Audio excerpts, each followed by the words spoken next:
Mr. Pritam Singh, the leader of the opposition, and Mr. Leong Man Wai said the GST increase has made it worse by adding to inflation. In fact, Mr. Singh said the GST increase turbocharged inflation. But let's be clear, as a small and open economy, our inflation was driven primarily by global factors: wars, supply chain disruptions, and rising energy costs.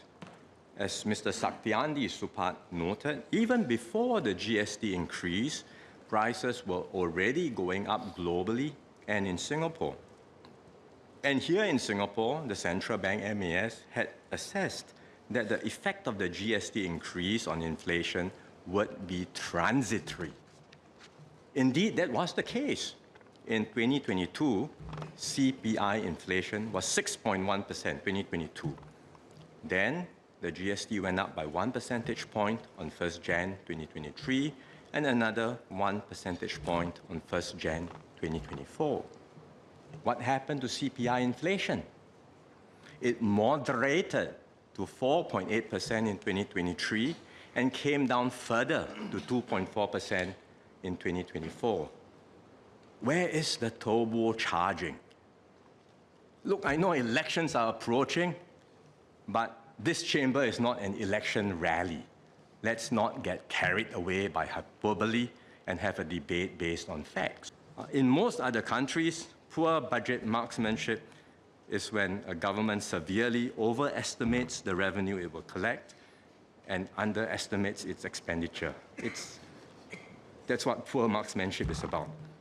Then the government makes unfunded promises that it cannot see through because there's no money, or it borrows funds from somewhere else and kicks the can down the road, leaves behind a growing burden for the next generation. But this is not the case in Singapore, where we practice responsible and prudent budgeting. Ultimately, it's not just a matter of good marksmanship or poor marksmanship. It's a question of the right values and the wrong values, the correct fiscal principles and the wrong fiscal principles. And the WP and the PSP may think that we are being overly cautious in our projections, but this government will never take risk with Singaporeans' lives and future. First, on the question of climate vouchers for individuals who are private household residences, I think the irony here is the cost of living affects people across the board, including those in private dwellings. And giving them assistance also makes the point that the issue cuts across all segments of society, which was the meta point that I made when I addressed the subject before I made that point. The second issue, Prime Minister asks about where is the turbocharging on the matter of inflation. I took reference from the reply that was given by the government in early 2024. I think it was referred to by Member Saktiandi as well, where the MAS set out a projected number with regard to core inflation for 2024. It was 2.5 to 3.5%. And it assessed, or it estimated, that the goods and services tax rate increase would contribute slightly less than 1% to core inflation. So if you take that figure with the lower end of the estimate at 2.5%, that's 40%. And that is the contribution of the GST hike. That's how I read it, hence the term, hence my characterization of turbocharged. On the matter of the third subject, which was covered by the Prime Minister in his roundup speech, if I can just bring back what was mentioned at last year's budget when the then Prime Minister was then Finance Minister, brought up in his roundup speech. He said he confirmed that OECD estimated that the investment hubs, Singapore being one of them, would stand to see corporate tax revenue gain ranging from 5 billion to 11 billion, but that on a more conservative estimate, this was 2 billion to 11 billion, and that increases would only materialize from fiscal year 2027, MOF was making assessments and detailed projections and would come back with detailed revenue updates. It has been a year so far. So far, we have not received these updates, and I hope Minister can share with us what these numbers are. In 2023, I think Prime Minister also spoke about, towards the end of his speech, about the occasional papers, and it released, MOF released an occasional paper in 2023 covering medium-term fiscal outlook up to financial year 2030, but that paper did not include corporate income tax revenues that would accrue arising from BEPS. The Finance Minister said also in his last budget reply speech, and I quote, that the occasional paper that we published last year may not be so occasional after all. We will keep on updating it from time to time so that everyone will have a sense of how our fiscal trends are unfolding, not just on a year-to-year basis, but over 5-year and 10-year horizons. Can I confirm that MOF will be releasing this occasional paper on the medium-term outlook with BEPS reflected in its projections shortly? And finally, sir, in the course of our last budget debate as well, I remember a senior PAP backbencher saying that he was surprised, or he was pleasantly surprised actually, that what he had seen only 2-3 weeks earlier in the course of the motion that we had in Parliament on the reserves, he had hoped that our corporate tax collections would overtake NIRC within a 10-year time frame. And merely 2 weeks later, that overtaking had occurred. NIRC became the second top revenue source, and corporate income tax overtook it. And the Prime Minister said that it was not so clear-cut whether that trajectory would continue, and that it was too early to tell whether it can be sustained, so we will continue to monitor. Can I ask the Prime Minister whether there's some clarity now on that point? Sir, I thank the Leader of the Opposition for the opportunity to clarify these points. On climate voucher, I should just reiterate, I understand his explanation. I was just making the point that this is not a cost of living support measure, climate vouchers. It's meant to encourage everyone to go for energy efficiency. Members have asked for this, the residents themselves have asked for this, and we think that in the broader scheme of things, it's a move we can make. I mean, Workers' Party is free to object to it if you feel like it's not worth doing, but and if you feel that you don't want to support this, please say so. But we think it's a worthwhile move to make to encourage energy efficiency.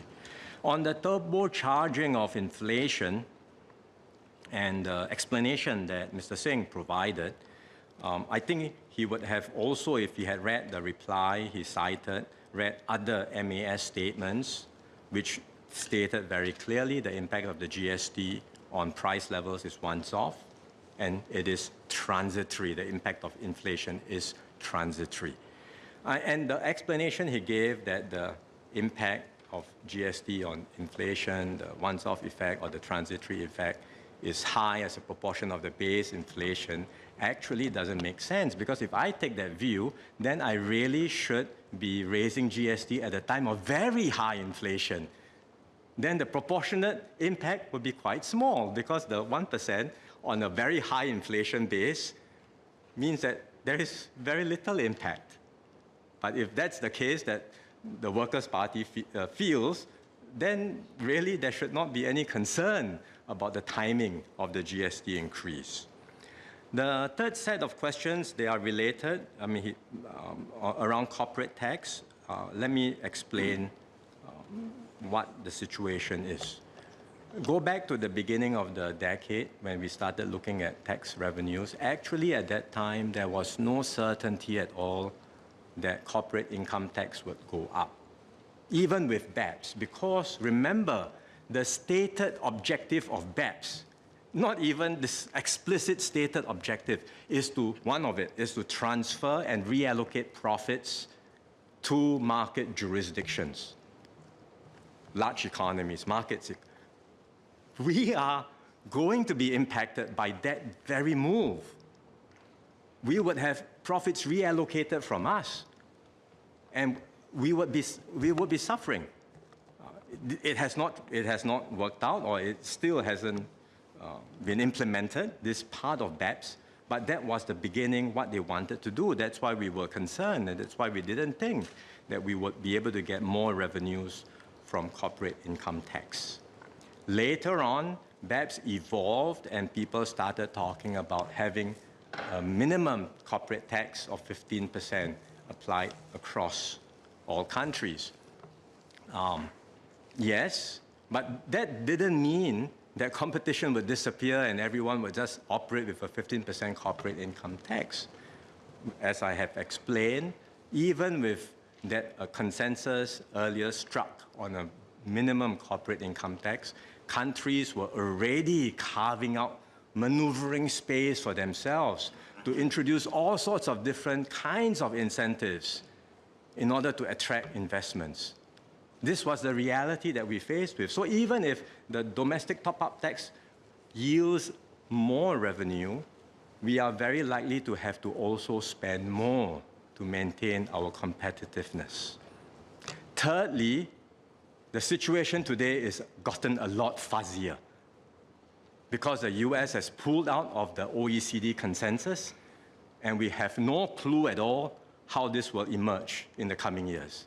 And that's why it is so difficult to say, give us an updated projection. We don't even know what the global tax arrangement will be like in the next 1-2 years, given the unpredictabilities we face now. Even the Europeans are worried. The consensus has frayed. What is going to happen? What is the next move going to be? Will it be more tit-for-tat type taxes?